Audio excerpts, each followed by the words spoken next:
Estamos con el compañero Rossi de visita por Corrientes y queremos hacerle una nota o que nos haga un mensaje hacia los compañeros de Corrientes. Hola Chivo, como popularmente te conocen. Bueno, muchísimas gracias por esta oportunidad de poder hablar con todos los compañeros y muy contento de estar aquí en Corrientes, en un momento en donde yo creo que todos los espacios de debate, de reflexión, de análisis son bienvenidos, digamos, ¿no? Sobre todo los espacios que sean claramente colectivos, ¿no? Yo voy a empezar por lo que yo creo que es la cuestión ideológica de lo que hoy se está disputando en nuestro país. El lunes pasado, hace 15 días, estuvo Macri en Rosario. Estuvo en el aniversario de la Fundación Libertad, que es el think tank más importante que tiene el liberalismo en la Argentina, digamos, y que tiene sede en Rosario. Estaba allí toda la cúpula del PRO y estaba entre ellos también Mario Vargas Llosa, ¿no? Macri en su intervención dijo lo siguiente. Dijo: el primer populismo en la Argentina fue el peronismo de Perón y Eva, que además se exportó a distintos países generando muchísimo daño. Pero nosotros vamos a empezar a revertir ese daño exterminando al peronismo de la Argentina en las próximas elecciones. Entonces, lo que yo creo que hay que incorporar o tener en claro en este momento político que estamos viviendo, que la discusión electoral del año que viene va a tener una fuerte carga ideológica y se va a discutir el sentido de la historia de los últimos 75 años. O dicho de otra manera, lo que se va a poner en juego es si el peronismo le hizo bien o le hizo mal a la Argentina desde el momento de su aparición en la vida política de nuestro país. Esto es absolutamente novedoso, porque es la primera vez en la historia política de nuestro país que la derecha va a ir a elecciones con una propuesta de estas características y con posibilidad y con potencialidad electoral, con aptitud electoral, por decirlo de alguna manera.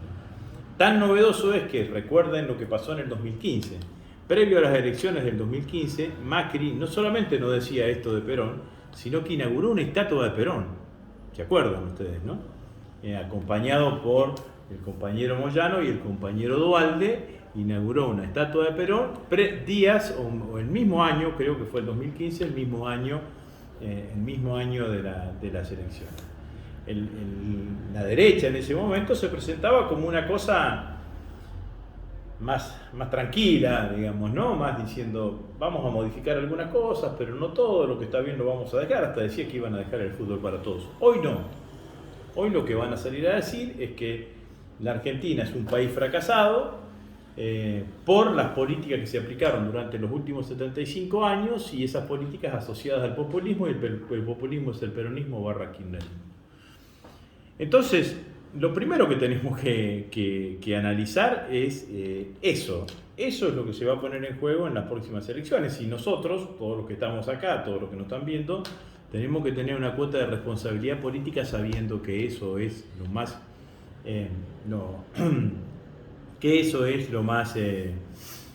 importante. ¿Qué pasaría si la derecha, el liberalismo, ganan las elecciones del año que viene? Bueno, yo creo que todos los derechos que fueron consagrados por el peronismo y por el kirchnerismo están en riesgo.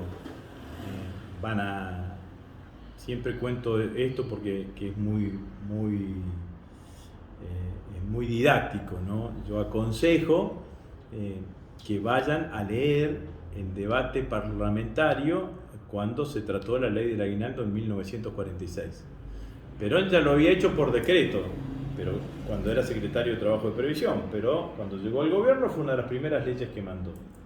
En ese debate, el argumento de la derecha era el siguiente: ¿por qué le vamos a pagar 13 meses si trabajan 12? Escuchen. Bueno, desagreguen todo y lleguen a, por ejemplo, vacaciones pagas. ¿Por qué te vamos a pagar las vacaciones si no estás trabajando?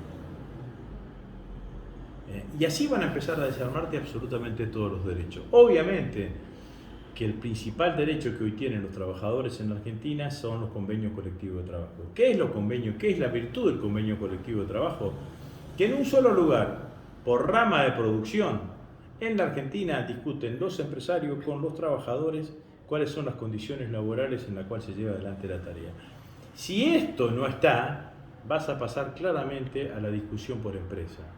Y la discusión por empresa, la diferencia relativa entre el poder del capital y el poder del trabajador es muchísimo más grande. Porque hay alguien que es el que pone la plata para mantener y llevar adelante un emprendimiento productivo, y el otro siempre está pensando, si este tipo se lleva la plata, la saca, este emprendimiento no está y yo me quedo sin trabajo. Entonces, la realidad es que ese es el encuadre ideológico que va a tener hoy la Argentina. O la disputa ideológica que va a haber en la Argentina durante todo el año que viene.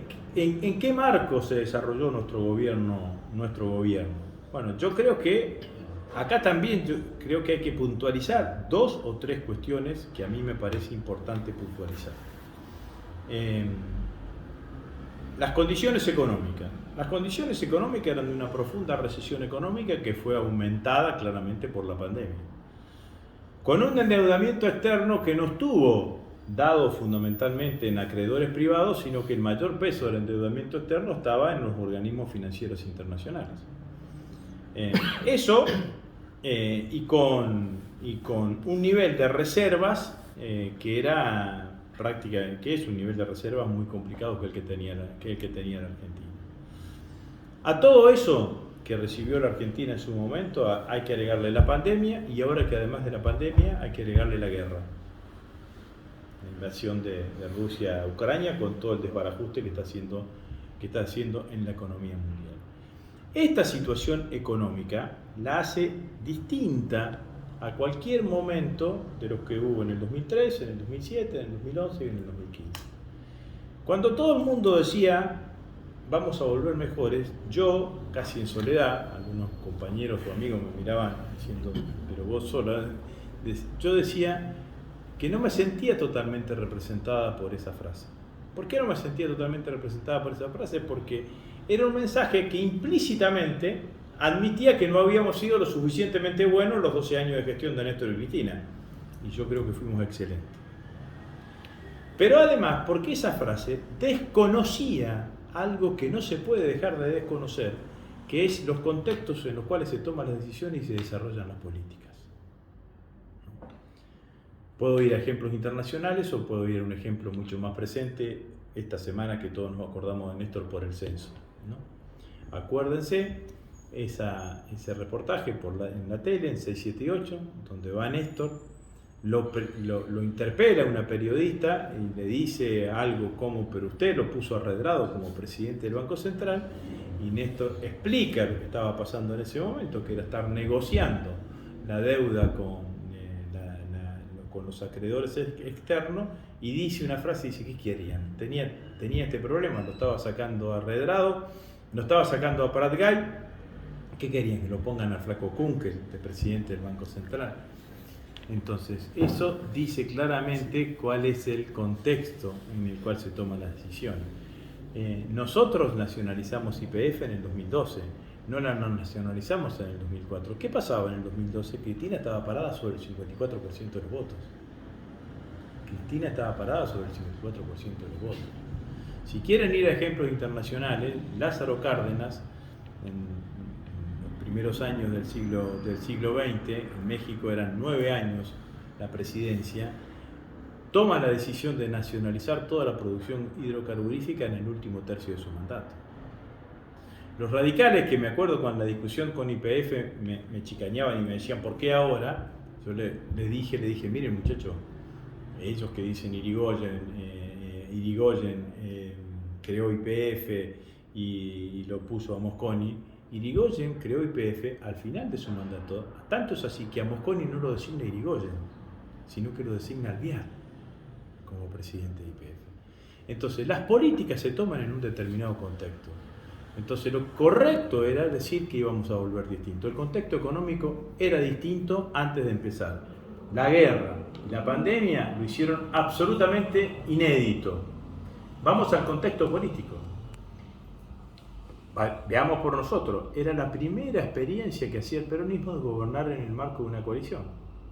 Una arquitectura de coalición es la primera experiencia, que es muy simpática, con mucho glamour al momento de presentarnos a las elecciones. Todos decimos, bueno, las diferencias, privilegiamos las coincidencias entre que las diferencias, la unidad, la diversidad, los matices van a enriquecer nuestra propuesta y demás. Cuando tenés que gobernar todo eso, no te sirve para nada, porque necesitas unidad de acción, claramente.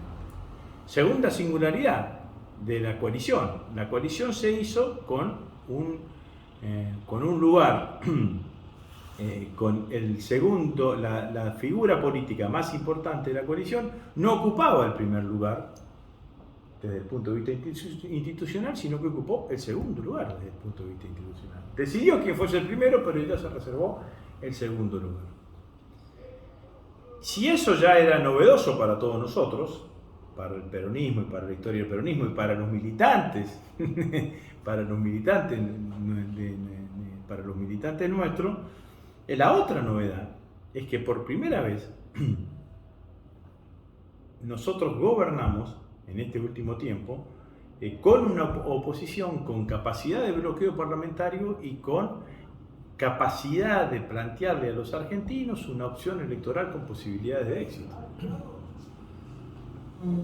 El gran acierto de Macri, Carrió y Sanz fue haberle dado al antiperonismo una única representación política electoral. Fijémonos, en el 2003, cuando Néstor era presidente, la oposición todavía no se había bajado del helicóptero de la Rúa, claramente. En el 2007, Cristina fue contra dos alternativas de la oposición, Labaña y Carrió. Tuvimos una oposición corporativa en el 2008-2009, pero que no se concretó en una opción política electoral en el 2011. Hasta tal punto no se concretó en el 2011 que Cristina saca el 54% y el segundo era Wiener, que sacó el 18 puntos, 36 puntos de diferencia.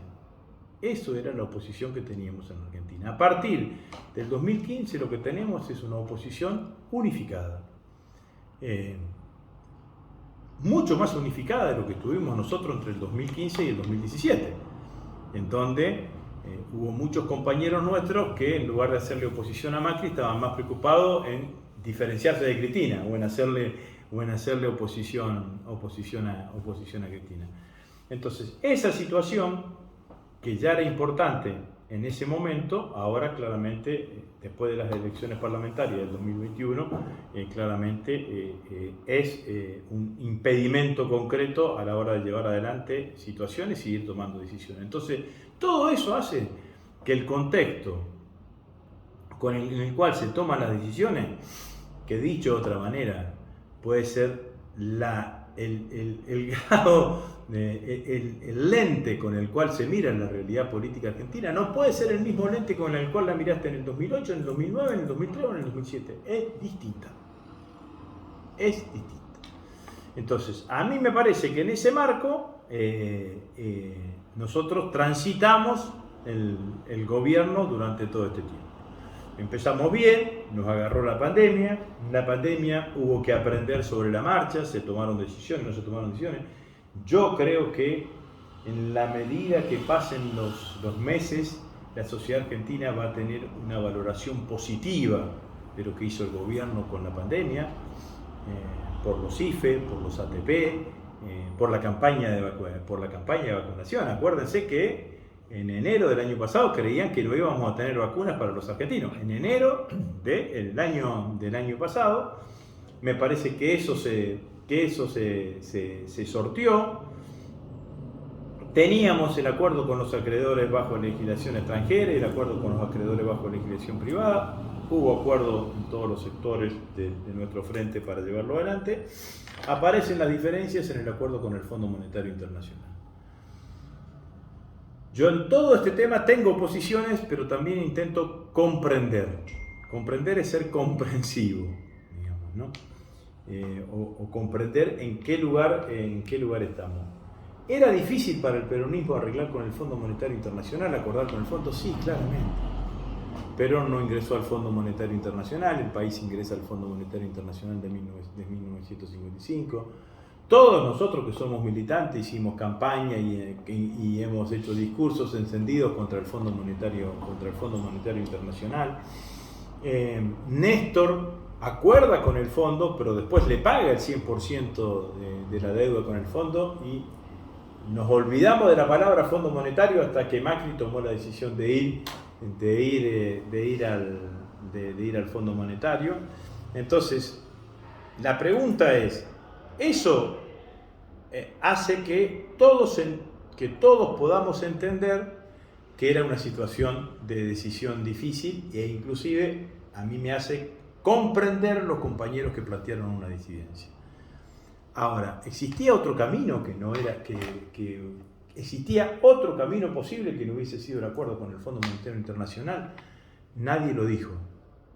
Nadie dijo que existía otro camino posible, porque si no, no se hubiese negociado un acuerdo que además, algunos dicen, a mí no me consta, que estaba ya resuelto antes de las elecciones del 2021 en su trazo grueso. Entonces, el acuerdo, las cosas por las cuales se criticaron el acuerdo no están pasando. Se dijo que iba a ser recesivo, no hay recesión. Todos pensamos que el acuerdo podría haber tenido un ajuste y que íbamos a tener una economía recesiva. No pensábamos que iba a saltar por el lado de la inflación. Bueno, entonces me parece claramente que esas diferencias, que las comprendo, no las comparto.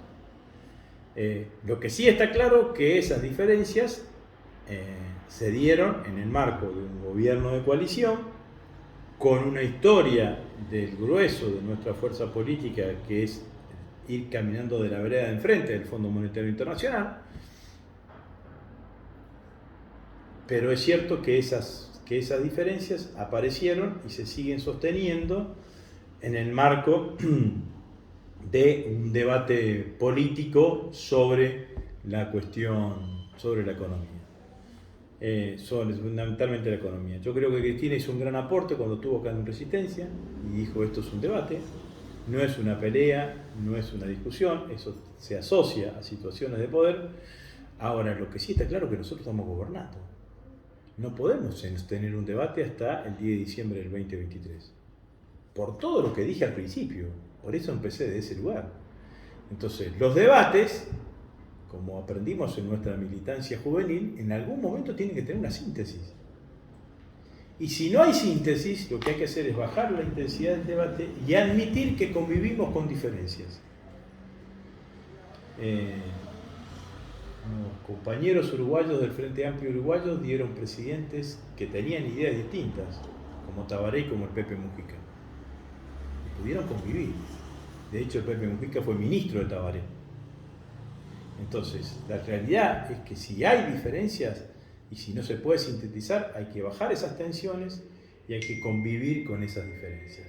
Y en todo caso, si las diferencias se mantienen, tenemos el mecanismo que lo diseñó Néstor y que lo decidió Cristina, que son las PASO, para metabolizar esas diferencias. Las PASO fueron diseñadas para eso, para que no cada vez que haya una diferencia en una coalición o en un partido político se quiebre, sino que exista un mecanismo. ¿Qué mecanismo? Escuchar a la gente, que es lo más genuino, lo más transparente y que es como decía Perón, digamos, ¿no? Mi único heredero es el pueblo. Entonces, que sean los argentinos adherentes al Frente de Todos los que definan hacia dónde tiene que ir el Frente de Todos en las próximas elecciones. ¿Qué es lo negativo del debate? No es que el debate genere inflación, no es que el debate sea malo en sí mismo. Lo negativo del debate es que en un momento en donde nosotros tenemos una economía que tiene el vaso medio lleno y el vaso medio vacío, de lo único que se habla es del vaso medio vacío. Entonces está claro que en el vaso medio vacío está la inflación, la política de precios y está la política de ingresos. Pero también hay elementos en el vaso medio lleno. El 7% de desocupación es un numerazo. No lo hizo Macri en los 4 años de gestión. El crecimiento económico, veníamos de 3 años de recesión económica, 10,3% el año pasado, más del 5% 6% este año, seguramente el 5% del año que viene. Completar 3 años consecutivos de crecimiento económico no lo teníamos desde la época de que gobernaba Cristina. Ahora, la fotografía del hoy es inflación y disputa interna del gobierno. Es imposible con estos dos elementos enviar un mensaje de esperanza. Porque muchos compañeros dicen, le falta épica al gobierno.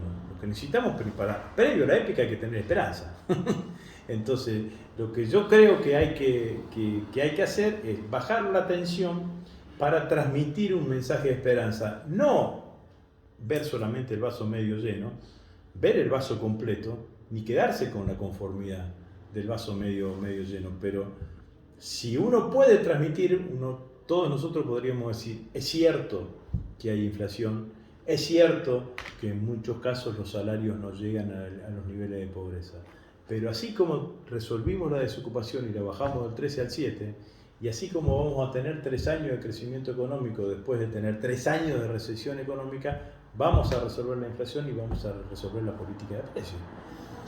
Porque si no parece que está todo mal, y no está todo mal.